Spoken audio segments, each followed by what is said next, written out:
Salam sejahtera, anda bersama Senala Huda dalam Pantau Kerajaan Baharu, dan untuk jam ini tumpuan terarah kepada Indeks Persepsi Rasuah 2022 di mana skor Malaysia menurun satu mata daripada 48 tahun lepas kepada 47 tahun ini, sekaligus menandakan penambahbaikan walaupun hanya berbeza satu mata. Dan untuk mengulas lebih lanjut mengenai dengan Indeks Persepsi Rasuah 2022 dan bagaimana untuk kita melihat kepada skor yang direkodkan Malaysia tahun ini berbanding dengan tahun-tahun lepas, bersama saya ketika ini Datuk Seri Akbar Sattar, Presiden Persatuan Pemeriksaan Fraud Bertauliah Malaysia. Assalamualaikum Datuk Seri, terima kasih sudi bersama kami di Astro Awani untuk jam ini membincangkan mengenai dengan Indeks Persepsi Rasuah. Tentunya ini satu perkara yang kita membincangkan dengan Datuk Seri setiap tahun. Kali ini kita melihat skor bagi Malaysia 47. Secara umumnya, bagaimana Datuk Seri melihat keputusan yang dicapai Malaysia pada tahun ini? Saya tengok maknanya tak ada perubahan lah. Cuma dari segi skor kita jatuh satu poin. Maknanya tahun ni skor kita 47.100%. Sedangkan tahun lepas adalah 48.1%. Jadi selalunya dari segi CPI ni, selalunya mereka lebih tumpu kepada skor lah daripada ranking. Selalulah. Cuma kita dapati bahawa kena faham juga di sini, dalam CPI ini kita bukan saja tengok dari segi rasuah lah. Dia ada banyak faktor seperti dari segi kestabilan politik, dari segi kestabilan ekonomi, dan juga ini menyebabkan orang-orang yang mengambil survey itu mengambil kira. Jadi kadang-kadang kestabilan politik ini menyebabkan mereka juga tidak akan memberi markah yang tinggi lah. Satu lagi ialah dia juga tengok dari segi demokrasi. Kadang-kadang demokrasi kita pun ada tercala, itu juga akan menyebabkan mereka ini akan memberi markah yang rendah. Sebab kita kena faham iaitu survey yang dijalankan ini adalah merupakan secondary sources. Maknanya kita bukan pergi interview orang di Malaysia dan sebagainya direct, tak ada, tapi ia ambil report. Tapi report tu sudah tentu ia interview pakar-pakar elit ekonomi, sama ada orang luar negara ataupun orang dalam negara. Jadi itu yang menyebabkan mereka ni akan memberi markah lah. Jadi setiap markah tu, sebab kita ada lebih kurang 9 survey yang kita guna, setiap survey itu selalunya diberi markah 100%. So daripada itulah ia akan memberi kita ranking. Itu di antara mukadimah lah. Maknanya dari segi skor kita masih lagi jatuh satu takok. Seperti yang Datuk Seri katakan, Indeks Persepsi Rasuah ataupun CPI ini bukan sahaja melihat kepada sekadar kes rasuah tetapi juga mengambil kira kestabilan politik dan sebagainya. Apa sebenarnya antara kriteria yang menentukan skor dalam Indeks Persepsi Rasuah ini? Dia ada pelbagai kriteria ya. Iaitu dalam setiap laporan tu ataupun secondary sources tu, dia selalunya ia akan melibatkan berbagai-bagai perkara lah. Contohnya seperti sebagai contoh sini, iaitu dari segi Betterment Foundation ya, iaitu ia lebih bertumpu kepada sama ada sebuah negara itu ada sama ada ahli politik ini menyalahguna kuasa. Dan satu lagi dari segi yang kedua, iaitu Economist Intelligence Unit ya. Dan salah satu daripada soalan juga ditanya sama adakah ahli politik melakukan rasuah dan sebagainya ataupun menggunakan duit, sama ada political donation untuk parti sendiri ataupun tidak. Jadi itu merupakan perkara-perkara yang selalu ditanya dalam setiap secondary sources. Selain itu, satu lagi yang dikenali sebagai IMD, World Corruption Yearbook. Jadi lebih kepada soal politik. Jadi mereka akan lebih memberi tumpuan kepada sama ada keadaan politik, sosio-ekonomi politik kita ini stabil tak stabil. Itu juga akan memberi markah ya kepada CPI kita. Selain daripada itu, ada satu lagi yang dikenali sebagai, ni antara 4 saya bagi tahulah, kecuali kita ada lebih 9. 4 ni itu political economic risk ni. Jadi dia lebih lihat kepada uh, syarikat-syarikat kita di negara ini, apakah ia juga ada melibatkan rasuah dengan pihak kerajaan dan sebagainya. Itu di antara ciri-ciri yang difikir. Tapi selalu kita fahamlah, iaitu ili-ili ekonomi ini selalunya orang daripada luar yang duduk di sini, dan juga survey juga dilaksanakan oleh golongan-golongan profesional lah. Selalunya golongan-golongan ini dia lebih melihat kepada keadaan politik, dan juga sama ada dia suka tak suka pemimpin, itu juga memain peranan. Jadi oleh kerana keadaan negara dari segi politik pun kita tengok lebih tak berapa baik, dari segi ekonomi tak berapa baik, dan juga pergaduhan di antara parti-parti politik dengan ahli politik. Ini menyebabkan mereka sudah tentu, mereka juga manusia kan. Jadi akan memberi markah-markah yang tak baik kepada negara. Jadi kestabilan politik adalah mustahak untuk kita menentukan, iaitu CPI ini dapat bertambah baik. Seperti yang Datuk Seri katakan, kebanyakan sumber yang menyumbang kepada indeks persepsi rasuah ini bergantung kepada secondary sources, dan kita juga perlu mengambil kira Transparency International ini merupakan satu organisasi ataupun institusi antarabangsa. Ada Transparency International Malaysia, tetapi di sini bagaimana Datuk Seri melihat kebenaran ranking yang diletakkan, iaitu ranking yang direkodkan, mungkin Malaysia merekodkan tempat ataupun tangga ke-61 dan juga skornya sebanyak 47 pada tahun ini. Bagi Datuk Seri yang memerhati rapat kes-kes rasuah dan juga indeks persepsi rasuah ini, bagi Datuk Seri, adakah ini benar-benar dapat reflect situasi semasa di Malaysia, ataupun mungkin adakah ini satu gambaran yang mungkin kurang adil bagi negara kita? Saya rasa salah satu pada salah faham, iaitu kita ingatkan CPI ini kita kena katakan bahawa SPRM bertanggungjawab, bukan SPRM saja. Ini adalah semua kita, iaitu sistem politik kita, kepimpinan kita, keadaan ekonomi, keadaan politik, itu merupakan satu perkara yang paling besar. Jadi sama ada nak kata tepat tak tepat, ini berasal kepada orang survey itu. Sama ada dia suka kita atau tak suka kita, itu juga main peranan. Tetapi banyak juga kita dapati SPRM dan juga lain-lain jabatan yang berkaitan lah melaksanakan tanggungjawab dengan baik. Kemungkinan besar mungkin kita boleh tambah baik lagi jika sekiranya apa juga aktiviti-aktiviti yang banyak kita laksana itu, mungkin kita adakan hubungan yang lebih erat lagi dengan contohnya American Malaysian Association ke apa ke. Jadi mereka ni lah merupakan orang-orang yang akan memberi markah.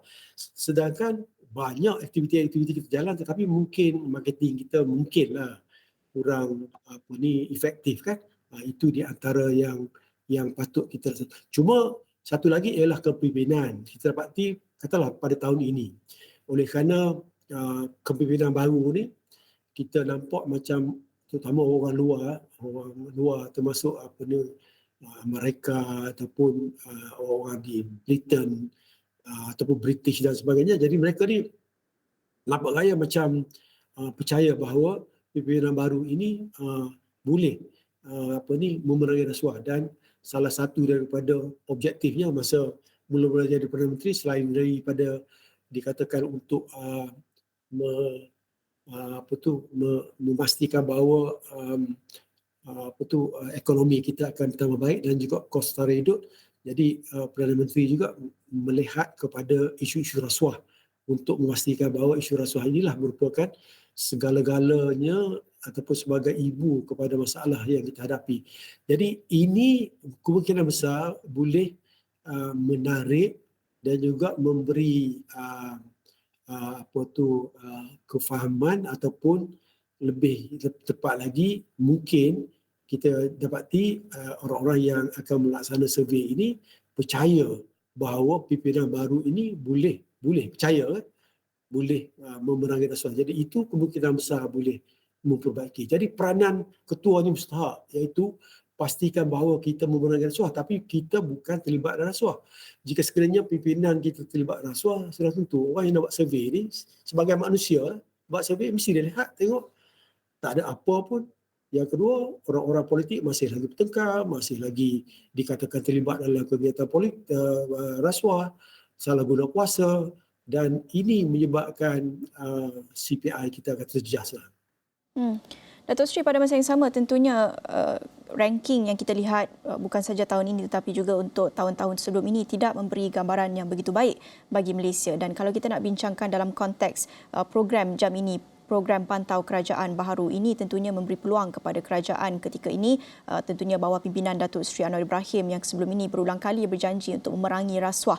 Ini tentunya memberi satu peluang untuk kerajaan baharu bawah pimpinan beliau untuk betul-betul menunjukkan idea baharu dan juga political will, itizam politik yang benar-benar mahu memerangi rasuah. Bagaimana kita nak melihat isu indeks persepsi rasuah ini dengan ranking yang tidak begitu memuaskan buat negara kita dalam konteks kerajaan baharu? Apa peluang yang ada untuk kerajaan baharu ini untuk melihat kepada indeks persepsi ini dan memastikan ini tidak lagi menjadi sekadar headline yang tentunya membawakan persepsi yang negatif, tetapi menjadi peluang untuk mereka membawa perubahan, membawa pembaharuan dan memastikan kita dapat mencatatkan ranking-ranking yang lebih baik pada tahun-tahun akan datang? Saya rasa kita pastilah supaya Perdana Menteri ini walk the talk. Dan yang kedua, sudah tentu ya, sebarang perubahan dan juga untuk menghapuskan rasuah adalah terletak kepada ketua negara. Jika sekiranya kita mempunyai ketua negara yang benar-benar tak korup, benar-benar walk the talk untuk menghapuskan rasuah dan juga memastikan bahawa semua peringkat, iaitu sistem-sistem ketiga-tiga cabang kita, iaitu dari segi judicial, eksekutif dan juga eksekutif ya, tidak mengamalkan rasuah, ini akan memberi impak yang bagus. Sebab orang merhati, orang-orang yang akan memberi survey ini akan memerhati. Dan kedua yang paling mustahak sekali ialah kita takkan nak tengok hanya Perdana Menteri seorang saja yang beria-ia mengatakan bahawa beliau akan memerangi rasuah. Tetapi kita juga nak melihat kepada menteri-menteri lain, iaitu yang mengetuai kementerian-kementerian dan juga pegawai kerajaan untuk mengikuti. Terutama sekali menteri ya, iaitu bercakap juga mengenai aktiviti-aktiviti anti rasuah ini supaya kita dapat kurangkan rasuah, ketirisan tidak berleluasa dan pastikan bahawa laporan audit negara yang sentiasa dilaporkan oleh ketua audit negara itu dilaksanakan. Mana sebagai menteri hendaklah kita monitor supaya sekurang-kurangnya pada tahun depan ketirisan itu tidak seteruk ketirisan sebelum ini ataupun seperti tahun ini. Jadi kalau tidak, saya rasa perkara-perkara demikian tak akan berubah dan ini akan menyebabkan mereka yang elit-elit ekonomi sendiri yang melaksanakan survey ini akan memberi markah yang rendah.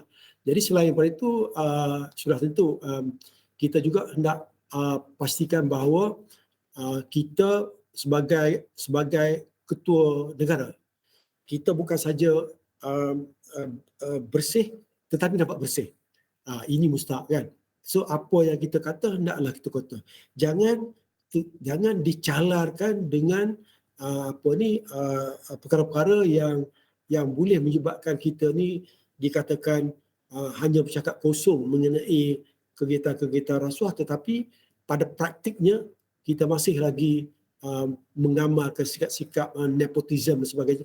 Jadi ini sudah tentu ia akan memberi kesan baik sebab seperti saya katakan tadi, sekarang kita di bawah radar pemerhatian orang-orang tertentu, negara-negara tertentu, sebab seperti saya nyatakan selalu, iaitu untuk melaksanakan datang untuk invest di negara ini, mereka sekarang memerhati.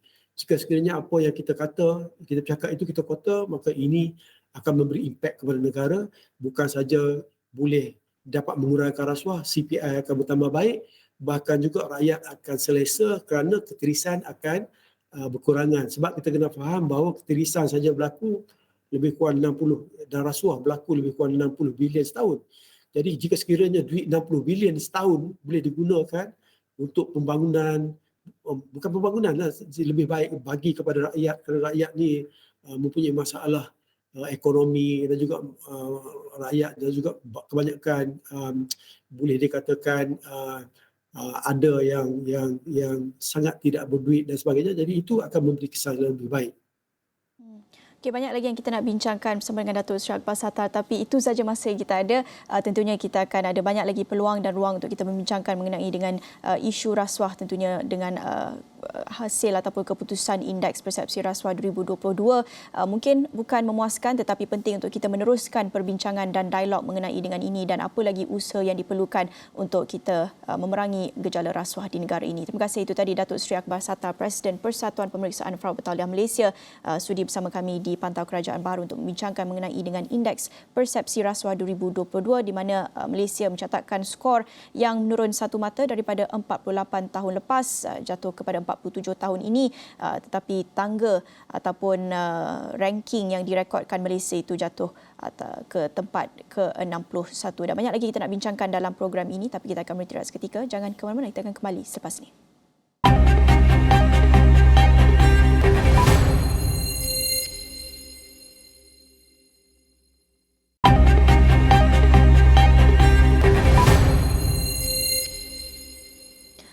Bertemu kembali, Kementerian Pendidikan KPM akan mengadakan sesi libat urus bersama pihak terlibat bagi menyiasat insiden jeti runtuh di Pulau Pababak Semporna sehingga mengakibatkan lebih 20 murid terjatuh ke dalam laut. Dan ini termasuk untuk membincangkan cadangan penambahbaikan infrastruktur di jeti sedia ada di pulau itu bagi memastikan kejadian seperti itu tidak berulang.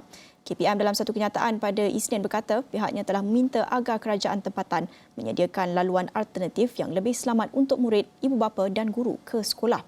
Tegas KPM pihaknya memandang serius terhadap insiden tersebut dan akan memastikan aspek keselamatan ditingkatkan dengan mewajibkan pemakaian jaket keselamatan dan keadaan struktur jeti yang selamat digunakan. KPM juga telah menyediakan bantuan segera kepada semua mangsa yang terlibat.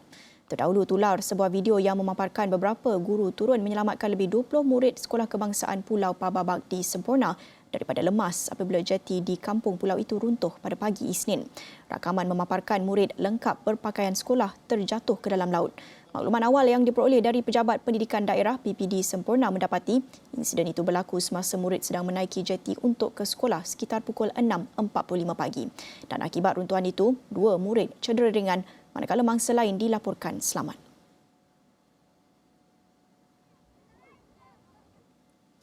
Baik, untuk jam ini kita ingin membincangkan lebih lanjut mengenai dengan isu jeti roboh ini dari aspek keselamatan dan sudah pun bersedia bersama saya ketika ini Tan Sri Lilamtai, Pengerusi Ikatan Komuniti Selamat. Terima kasih Tan Sri sudi bersama kami di Astro Awani membincangkan mengenai dengan isu ini yang sebenarnya Tan Sri untuk kita melihat isu infrastruktur yang roboh ataupun sebarang kemudahan yang mengalami kerosakan ini bukan satu perkara yang baru berlaku. Sudah berulang kali tentunya kita melihat insiden yang hampir sama yang juga menjejaskan bukan saja dewasa tetapi terutamanya meletakkan keselamatan murid-murid itu terancam. Dan bagaimana Tan Sri melihat isu ini?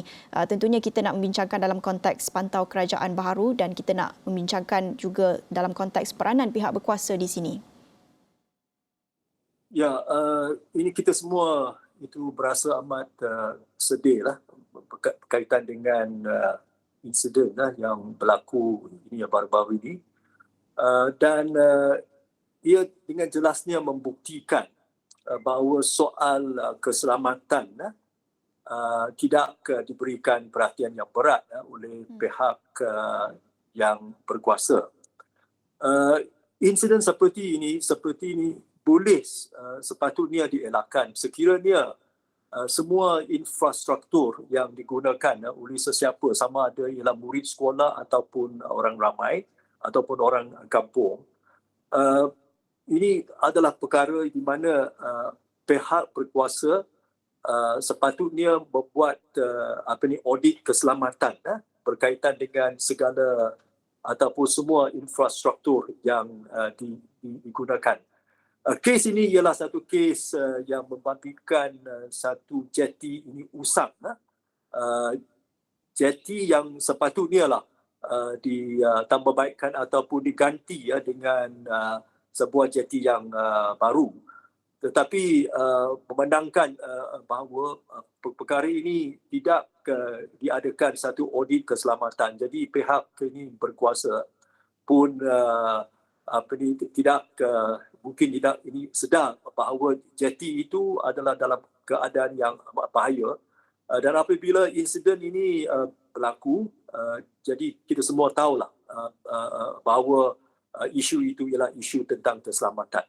So saya ingin menegaskan di sini bahawa pihak berkuasa sepatutnya mulai dari sekarang memberikan perhatian berat terhadap segala infrastruktur bukan sahaja di Sabah, di mana-mana tempat di negara kita, bahawa mereka tidak boleh leka dalam soal ini keselamatan, apa tak lagi yang melibatkan ini murid-murid ini sekolah yang berlaku di kampung Pababak ini baru-baru ini. Ya, Tan Sri, seperti yang saya katakan, ini bukan pertama kali kita melihat insiden sedemikian berlaku yang menjejaskan murid sekolah dan juga melihat kepada infrastruktur yang sudah pun usang, yang berlaku runtuhan dan kerosakan. Apakah ataupun bagaimana untuk kita mentafsirkan melihat kepada insiden ini dan bagaimana ia menunjukkan budaya culture of maintenance dalam masyarakat kita, yang mana kita melihat insiden ini berlaku dan baru saja kita ambil tindakan, tetapi untuk kita mencegah perkara ini daripada berlaku, seperti yang Tan Sri katakan, audit keselamatan itu perlu ditekankan, perlu dititik beratkan. Tetapi pada masa yang sama, apa sebenarnya punca perkara ini berlaku? Adakah ini melihat kepada isu kekurangan peruntukan bajet bagi pihak-pihak tertentu ataupun kurang tenaga kerja untuk melaksanakan audit kerosakan, audit keselamatan ini? Apa sebenarnya punca isu ini berlaku? Terlebih dahulu saya rasa bahawa adalah amat wajar bagi pihak Kementerian Pendidikan untuk menyiasat kes ini tentang bagaimana ia boleh dan telah berlaku. Memang benar bahawa insiden seperti ini bukanlah kali yang itu pertama. Kita tahu bahawa pada tahun-tahun kebelakang inilah memang ada banyak kemalangan yang berlaku. Ekoran itu daripada masalah penyelenggaraan yang amat tidak memuaskan. Sebenarnya ini ada berkait rapat dengan apa yang saya telah kerap kalilah menyentuh, iaitu ialah bahawa nampaknya bahawa kita belum ada satu budaya keselamatan di manalah kita tidak akan membiarkan sesuatu kemalangan berlaku, tetapi sebaliknya kita mesti mengambil langkah-langkah tertentu yang boleh mengelakkan kejadian dari ini berlaku. So soal ini saya rasa ada berkaitan dengan bertanggungjawab pihak berkuasa yang berkenaan. Yang kedua ialah bahawa pihak kerajaan juga memastikan bahawa mereka ada cukup peruntukan untuk penyelenggaraan di mana ada mana-mana infrastruktur yang tidak baik, yang kurang baik ataupun yang tak selamat, tindakan mesti diambil dengan segera untuk mengelakkan sesuatu itu kejadian dari berlaku. Dan selain daripada pembinaan jeti yang itu baru untuk menggantilah jeti yang telah usang, soal berkaitan dengan pemakaian jaket keselamatan ini juga sangat penting. Saya memperlihatkan dari itu visual bahawa itu murid-muridlah yang menaiki bot ke itu sekolah, mereka tidak memakai jaket ini keselamatan. Sepatutnya lah ini ialah patut diambil sebagai keselamatan yang semestinya diambil oleh pihak ini sekolah untuk memastikan bahawa murid-murid yang menaiki bot ataupun sesiapa yang menaiki bot ini dikendaki untuk menggunakan jaket keselamatan. Sekiranya berlaku apa-apa kemalangan yang jatuh dalam air, sebagai satu contoh, sekurang-kurangnya bila ada jaket keselamatan, nyawa itu mereka itu selamat. So soal inilah saya anggap ini sebagai sebahagian budaya itu kita. Dan kalau kita mempunyai satu budaya keselamatan yang kuat, yang kukuh lah, saya yakin bahawa kejadian seperti ini boleh dielakkan.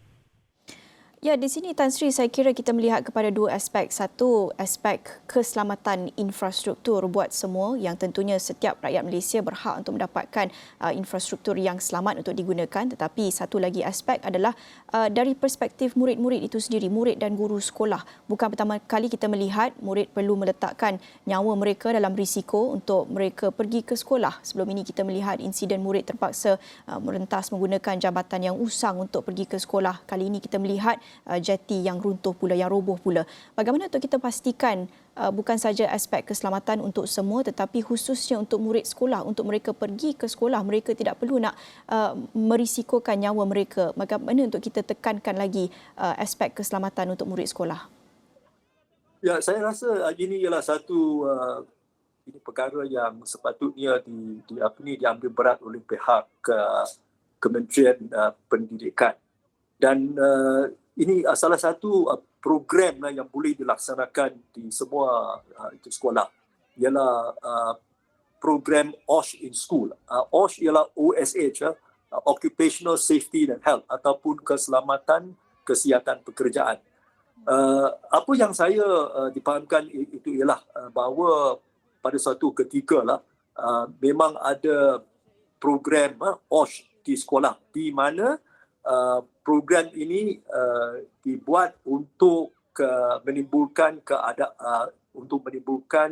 tahap kesedaran di kalangan murid sekolah bahawa aspek keselamatan diri itu sendiri tidak boleh diabaikan. Dan apabila kalau kita di sekolah boleh buat satu program OSH in School, saya itu rasalah bahawa bukan sahaja para murid sekolah tetapi juga para guru-guru sendiri juga akan mendapat banyak manfaat, banyak faedah, iaitu bagaimana apabila mereka menaiki bot, misalnya salah satu yang paling penting ialah memastikan mereka memakai jaket keselamatan. Dan yang kedua ialah ini apabila mereka menggunakan misalnya bukan bot tetapi itu jalan raya, mereka juga nak memastikan isu tentang keselamatan jalan raya. Semua inilah saya rasa kita patut memperluaskan program OSH in School supaya para murid ataupun pelajar sekolah akan lebih sedar tentang tanggungjawab mereka mengenai keselamatan dan bagaimana mereka boleh berhati-hati untuk mencegah sesuatu kemalangan dari berlaku. Ya, tentunya untuk kita melihat dan memastikan insiden ini tidak berulang bukan sahaja memerlukan tanggungjawab dan peranan yang proaktif daripada pihak berkuasa tetapi juga perlu melibatkan setiap lapisan masyarakat dan tentunya untuk murid dan guru sekolah juga. Terima kasih. Itu tadi Tan Sri Lilamtai, Pengerusi Ikatan Komuniti Selamat Sudi bersama kami di Pantau Kerajaan Baharu kongsikan pandangan mengenai dengan isu jeti roboh di Kampung Pababak. Dan banyak lagi laporan akan kami kongsikan dari semasa ke semasa di astroawani.com dan juga di buletin-buletin seterusnya. Tapi itu saja untuk jam ini bersama saya Nailah Huda. Salam hormat.